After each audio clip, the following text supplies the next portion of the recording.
Hi, എല്ലാവർക്കും സലു കിച്ചണിലേക്ക് സ്വാഗതം. ഞാൻ സമീറ. ഇന്ന് ഞാൻ തയ്യാറാക്കാൻ പോകുന്നത് വളരെ പെട്ടെന്ന് തന്നെ നമുക്ക് തയ്യാറാക്കിയെടുക്കാൻ പറ്റുന്ന പൈനാപ്പിൾ പുഡിംഗ് ആണ്. ഇത് നമുക്ക് ഫ്രഷ് പൈനാപ്പിളിലും അല്ലെങ്കിൽ ക്യാനിലുള്ള പൈനാപ്പിളിലും യൂസ് ചെയ്യാവുന്നതാണ്. ഇത് വളരെ ടേസ്റ്റി ആയിട്ടുള്ള നല്ല ഒരു പുഡിംഗ് ആണ്. അപ്പോൾ ഇത് എങ്ങനെയാണ് തയ്യാറാക്കുന്നത് നമുക്ക് നോക്കാം. ഈ പുഡിംഗ് ഉണ്ടാക്കാൻ വേണ്ടിയിട്ട് നമുക്ക് പൈനാപ്പിൾ വേണം. ഇതിപ്പം ഫ്രഷ് പൈനാപ്പിളാണ് ഞാൻ എടുത്തിരിക്കുന്നത്. നിങ്ങളുടെ കയ്യിൽ ടിന്നിലുള്ള പൈനാപ്പിൾ കിട്ടുകയാണെങ്കിൽ അതായാലും മതിയാവും. പിന്നെ വേണ്ടത് ജെല്ലിയാണ്. ഞാനിവിടെ പൈനാപ്പിൾ ജെല്ലി 2 പാക്കറ്റ് എടുത്തിട്ടുണ്ട്. എവാപ്പറേറ്റഡ് മിൽക്ക് 1 ടിന്നാണ് എടുത്തിരിക്കുന്നത്. ഇത് വന്നിട്ട് 170 ഗ്രാമിൻ്റെ ടിന്നാണ് ഞാനിവിടെ എടുത്തിരിക്കുന്നത്. പിന്നെ നമുക്ക് ഫ്രഷ് ക്രീമും വേണം, വിപ്പിംഗ് പൗഡറും വേണം. വിപ്പിംഗ് പൗഡർ നിങ്ങളുടെ കയ്യിലില്ലെങ്കിൽ വിപ്പിംഗ് ക്രീം ആയാലും മതിയാകും. ആദ്യം തന്നെ ഞാൻ ഈ പൈനാപ്പിൾ ഒന്ന് കട്ട് ചെയ്തെടുത്തിട്ട് വരാം. ഞാനിവിടെ ഒരു സോസ് പാൻ അടുപ്പിൽ വെച്ചിട്ട് ഗ്യാസ് ഓൺ ചെയ്ത് കൊടുത്തിട്ടുണ്ട്. ഇതിലേക്ക് ഞാനിനി 1/2 കപ്പ് പഞ്ചസാര ഇട്ട് കൊടുക്കുകയാണ്. ഇതോടൊപ്പം തന്നെ ഞാൻ ഈ അരിഞ്ഞു വെച്ചിരിക്കുന്ന പൈനാപ്പിളും കൂടി ഇട്ട് കൊടുക്കുകയാണ്. ഇതുപോലെയാണ് ഞാനിവിടെ അരിഞ്ഞെടുത്തിരിക്കുന്നത്. ഇനി ഇതൊന്ന് മിക്സ് ചെയ്ത് കൊടുക്കാം. ഇപ്പം നമ്മളിതിലേക്ക് വെള്ളവും ഒന്നും ചേർക്കരുത് കേട്ടോ. ഞാൻ ഈ പാൻ ഉപയോഗിക്കുമ്പോഴേക്ക് ഒരുപാട് പേര് ഇത് എവിടെ നിന്നാണെന്ന് ചോദിച്ചിട്ടുണ്ടായിരുന്നു. ഞാൻ എൻ്റെ ഡിസ്ക്രിപ്ഷൻ ബോക്സിൽ ഇതിൻ്റെ ലിങ്ക് ഇട്ടിട്ടുണ്ടായിരുന്നു. അത് നിങ്ങൾ കണ്ടിട്ടില്ല എന്ന് തോന്നുന്നു. എന്തായാലും ഞാൻ ഈ വീഡിയോയുടെ താഴെ ഡിസ്ക്രിപ്ഷൻ ബോക്സിൽ ഇതിൻ്റെ ലിങ്ക് കൊടുത്തിരിക്കാം കേട്ടോ. ശരിക്കും എനിക്ക് നല്ല ഇഷ്ടമാണ് ഈ പാന്. ഒന്ന് സ്റ്റെയിൻലെസ് സ്റ്റീലും പിന്നെ അതുപോലെ തന്നെ അടുക്കി പിടിക്കുകയോ ഒന്നും ചെയ്യുന്നില്ല. അതുകൊണ്ടാണ് എനിക്ക് ഈ ഒരു പാൻ ഇഷ്ടം.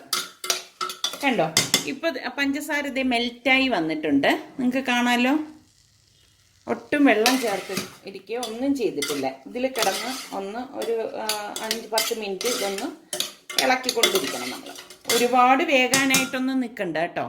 ഇതിപ്പോൾ പൈനാപ്പിൾ ആയതുകൊണ്ടാണ് ഞാൻ പറഞ്ഞത് ഒട്ടും വെള്ളം ചേർക്കരുതെന്ന്. കാരണം ഈ പൈനാപ്പിളിൽ നിന്ന് തന്നെ ജ്യൂസ് ഇറങ്ങി വരും.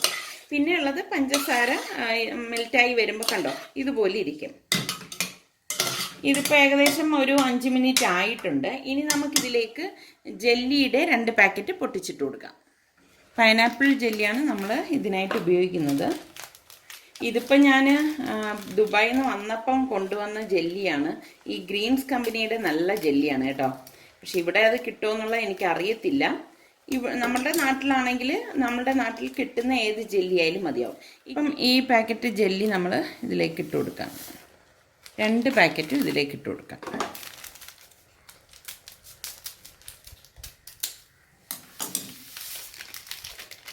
നന്നായിട്ടൊന്ന് മിക്സ് ചെയ്ത് കൊടുക്കാം.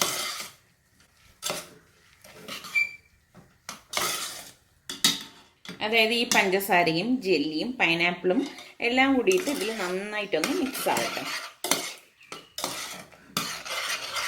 കണ്ടോ, ഇപ്പം തന്നെ നല്ലൊരു യെല്ലോ കളറാണ്. ഇതിവിടെ തിള വരുന്നുണ്ട്. ഇനി നമുക്ക് ഗ്യാസ് ഓഫ് ചെയ്ത് കൊടുക്കാം. ഇനി ഇതിവിടെ നന്നായിട്ടൊന്ന് തണുക്കട്ടെ. തണുത്ത ശേഷമാണ് ഇനി നമ്മളിത് തയ്യാറാക്കാൻ പോകുന്നത്. ഇതിവിടെ തണുത്തിട്ടുണ്ട് കേട്ടോ. ഇനി നമുക്കിത് മാറ്റി വെക്കാം.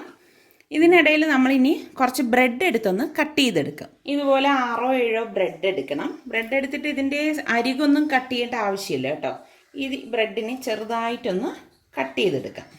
നാട്ടിലെ ബ്രെഡ് ആയതുകൊണ്ട് തന്നെ കട്ട് ചെയ്യുമ്പോൾ ഇതുപോലെ പൊടിഞ്ഞു പോകും. ഏത് ബ്രെഡ് വേണമെങ്കിലും നമുക്ക് ഇതിനായിട്ട് ഉപയോഗിക്കാം. സാൻഡ്വിച്ച് ബ്രെഡ് വേണമെങ്കിൽ അതും ആയാലും എടുക്കാം. ഇതുപോലെ ചെറിയ പീസായിട്ടൊന്ന് കട്ട് ചെയ്തെടുക്കുക. ഈ ഒരു സൈസിന് കട്ട് ചെയ്തെടുത്താൽ മതി. പൊടിഞ്ഞു പോയാലും പ്രശ്നമൊന്നുമില്ല കേട്ടോ. ഇനി നമുക്ക് എങ്ങനെയാണ് ഇത് റെഡിയാക്കുന്നതെന്ന് നോക്കാം. മിക്സിയുടെ ജാർ എടുത്തിട്ട് ഇതിലേക്ക് നമുക്ക് ഈ വിപ്പിംഗ് ക്രീമിൻ്റെ പൗഡർ ഉണ്ടല്ലോ അതിട്ട് കൊടുക്കാം. അപ്പം നിങ്ങളുടെ കയ്യിൽ വിപ്പിംഗ് ക്രീമാണ് ഇരിക്കുന്നതെങ്കിൽ അതിട്ട് കൊടുത്താലും മതിയാകും. നാട്ടിലെ ക്ലൈമറ്റിന് ഇത് കട്ട പിടിച്ചതാണ്, അത് പ്രശ്നമൊന്നുമില്ല. ഇനി നമുക്കിതിലേക്ക് ഈ ഫ്രഷ് ക്രീം ഒഴിച്ചു കൊടുക്കണം. ഇനി ഇതിലേക്ക് ഈ എവാപ്പറേറ്റഡ് മിൽക്ക് ഉണ്ടോ അതൊഴിച്ചു കൊടുക്കാം.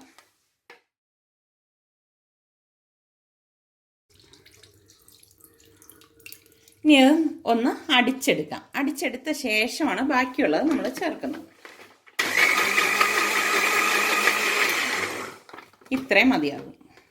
കണ്ടോ, ഇതിവിടെ ഞാൻ അടിച്ചെടുത്തിട്ടുണ്ട്. ഇനി നമുക്ക് ഈ വേവിച്ച് വെച്ചിരിക്കുന്ന പൈനാപ്പിൾ ഉണ്ടല്ലോ, അതായത് ഈ ഷുഗർ സിറപ്പിലും ജെല്ലിയിലും അത് ഇതിലേക്ക് ഒഴിച്ചു കൊടുക്കാം. തണുത്ത ശേഷം മാത്രമേ ഒഴിക്കാവൂ കേട്ടോ.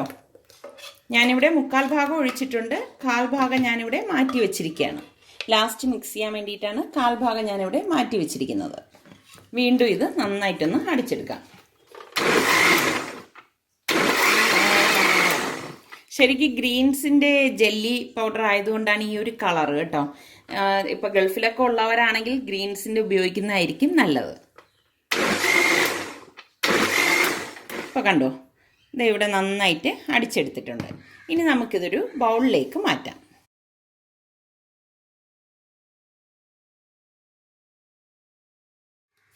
ശരിക്കും ഇങ്ങനെ തന്നെ കഴിക്കാനും നല്ല ടേസ്റ്റാണ് കേട്ടോ. ഞാൻ ഇതിനു മുൻപ് ഏകദേശം ഒരു 4 വർഷം മുമ്പ് ഞാൻ ഇതുപോലെ ഒരു പൈനാപ്പിൾ ജെല്ലി പോസ്റ്റ് ചെയ്തിട്ടുണ്ടായിരുന്നു. അപ്പോൾ അതൊക്കെ എൻ്റെ ആദ്യത്തെ വീഡിയോ ആണ്, നിങ്ങൾ കണ്ടു നോക്കൂ. അപ്പോൾ അതിൻ്റെ ലിങ്ക് വേണമെങ്കിൽ ഞാൻ ഇതിൻ്റെ ഡിസ്ക്രിപ്ഷൻ ബോക്സിൽ കൊടുത്തിരിക്കാം. ഇതുകൊണ്ട് ഈ പൈനാപ്പിൾ ഫുള്ളായിട്ട് അടിഞ്ഞിട്ടില്ല, അതുകൊണ്ടാണ് ഞാൻ അങ്ങനെ കട്ട് ചെയ്തെടുത്തത്. നമുക്ക് അവിടെ അവിടെ കടിക്കാനായിട്ട് കിട്ടും. ഇനി നമ്മളിതിലേക്ക് ഈ കട്ട് ചെയ്ത് വെച്ചിരിക്കുന്ന ബ്രെഡ് ഉണ്ടല്ലോ, അതിട്ട് കൊടുക്കും. നന്നായിട്ടൊന്ന് മിക്സ് ചെയ്ത് കൊടുക്കണം. ഇതുപോലെ മിക്സ് ചെയ്ത ശേഷം നമുക്ക് ബാക്കിയിരിക്കുന്ന ബ്രെഡ് ഇട്ട് കൊടുത്താൽ മതി കേട്ടോ. ഇനി ഇതിലേക്ക് ഞാനിവിടെ കുറച്ച് ബദാം എടുത്തിട്ടുണ്ട്. ഇതുപോലെ ഒന്ന് കട്ട് ചെയ്തെടുത്താണ്. നിങ്ങൾക്ക് ഇഷ്ടമുള്ള നട്ട്സ് ഇതിലേക്ക് ചേർത്ത് കൊടുക്കാം. കാഷ്നട്ട് ആണെങ്കിൽ അതിടാം, പിസ്ത ആണെങ്കിൽ അതിടാം. ഇനി നട്ട്സ് ഇട്ടില്ലെങ്കിലും പ്രശ്നമൊന്നുമില്ല. പിന്നെ നമ്മൾ ഈ ബാക്കി വെച്ചിരിക്കുന്ന ഈ മിക്സ് ഉണ്ടല്ലോ, ഇതിൻ്റെ പകുതി എടുത്തില്ലേ നമ്മൾ അരച്ചത്, ഈ ബാക്കി ഇരിക്കുന്ന ഇതിലേക്ക് ഒഴിച്ചിട്ട് നന്നായിട്ടൊന്ന് മിക്സ് ചെയ്ത് കൊടുക്കണം. നല്ലതുപോലെ ഒന്ന് മിക്സ് ചെയ്ത് കൊടുക്കാം. നിങ്ങൾ ഈ പുഡിങ് ഉണ്ടാക്കുമ്പോൾ ഒട്ടും വെള്ളം ചേർക്കരുത് കേട്ടോ. വെള്ളം ചേർത്ത് കഴിഞ്ഞാൽ അത് കറക്റ്റ് ആ ഒരു ടേസ്റ്റ് ഉണ്ടാവത്തില്ല, അത് അത്ര ശരിയാകത്തില്ല. അപ്പം ഞാൻ പറഞ്ഞ അളവിൽ നിങ്ങൾ ഉണ്ടാക്കിയെടുത്താൽ നല്ല അടിപൊളി പുഡിങ് നിങ്ങൾക്ക് കിട്ടും. ഇനി നമുക്കിത് ഏത് ബൗളിലാണോ അതിലേക്ക് ഒഴിച്ചിട്ട് നന്നായിട്ട് തണുക്കാനായിട്ട് വെക്കാം. ഞാനിവിടെ ഇതുപോലെ 2 കുപ്പി എടുത്തിട്ടുണ്ട്. ഈ കുപ്പിയിലേക്ക് ഇതൊന്ന് ഒഴിച്ച് വെക്കുകയാണ്. ശരിക്കും നമ്മൾ ഇതുപോലെ ചെറിയ കുപ്പിയിലാക്കിയിട്ട് നമുക്ക് ഇത് ഫ്രിഡ്ജിൽ വെച്ച് നന്നായിട്ട് തണുത്തിട്ട് ഇപ്പോൾ ആർക്കെങ്കിലും നമുക്കിതുപോലെ തന്നെ സെർവ് ചെയ്യാവുന്നതാണ്. അപ്പം ഇത് ഞാനിപ്പോൾ അടച്ചിട്ട് ഇതുപോലെ തന്നെ ഫ്രിഡ്ജിൽ സൂക്ഷിക്കുകയാണ് ചെയ്യാൻ പോകുന്നത്. നമ്മളിങ്ങനെ ഇതുപോലത്തെ ചെറിയ കുപ്പി കിട്ടുമ്പോൾ അതിൽ വാങ്ങി വെച്ചിട്ട് നല്ലതുപോലെ തണുത്തിട്ട് ഇപ്പോൾ കുട്ടികൾ വരുമ്പോൾ ഇതും എടുത്ത് കൊടുക്കുമ്പോൾ അവർക്കൊരു സന്തോഷമായിരിക്കും. അപ്പോൾ ഞാനിവിടെ 2 കുപ്പിയിലാക്കി വെച്ചിട്ടുണ്ട്. അപ്പോൾ ഇത് ഞാനിനി ഇപ്പോൾ ഫ്രിഡ്ജിലേക്ക് മാറ്റും. ഇത് ഞാൻ ഇനി ഒരു ബൗളിലേക്ക് മാറ്റുവാണ്. ഞാനിനി ഇത് തണുക്കാനായിട്ട് ഫ്രിഡ്ജിലേക്ക് മാറ്റുവാണ്. വളരെ പെട്ടെന്ന് തന്നെ തയ്യാറാക്കിയെടുക്കാൻ പറ്റുന്ന പൈനാപ്പിൾ പുഡിങ് ഇവിടെ തയ്യാറായിട്ടുണ്ട്. ഇതിപ്പോൾ ഞാൻ ഫ്രിഡ്ജിൽ നിന്ന് എടുത്തിട്ട് വന്നതാണ്. ഞാനൊരു 3 മണിക്കൂർ മാത്രമേ ഇത് സെറ്റാവാനായിട്ട് വെച്ചിട്ടുള്ളായിരുന്നു. ഏകദേശം 1-1.5 മണിക്കൂർ കഴിയുമ്പോൾ തന്നെ ഇത് സെറ്റായി കിട്ടും. കണ്ടോ, നമ്മളിങ്ങനെ കമഴ്ത്തിയാലൊന്നും ഇത് താഴേക്ക് വരില്ല, നല്ലതുപോലെ സെറ്റായിട്ട് തന്നെയാണ് ഇരിക്കുന്നത്. അപ്പം ഇത് നമുക്ക് ഇഷ്ടമുള്ള രീതിയിൽ കട്ട് ചെയ്ത് വേണമെങ്കിൽ കട്ട് ചെയ്ത് സെർവ് ചെയ്യാം. അതല്ല ഇതുപോലെ ബോട്ടിലാണെങ്കിൽ ബോട്ടിൽ വെച്ചിട്ട് തന്നെ നമുക്കിത് സെർവ് ചെയ്യാവുന്നതാണ്. കണ്ടോ, ഇതിൻ്റെ മുകളിൽ വേണമെങ്കിൽ നമുക്ക് ഇഷ്ടമുള്ള രീതിയിൽ നട്ട്സോ അല്ലെങ്കിൽ ഫ്രൂട്ട്സോ കൊണ്ട് ഗാർണിഷ് ചെയ്യാവുന്നതാണ്.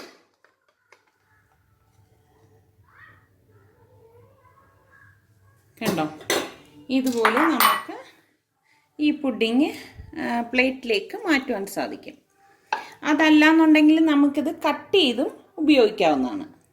വളരെ പെട്ടെന്ന് തന്നെ തയ്യാറാക്കിയെടുക്കാൻ പറ്റുന്ന പൈനാപ്പിൾ പുഡിങ് ഇവിടെ തയ്യാറായിട്ടുണ്ട്.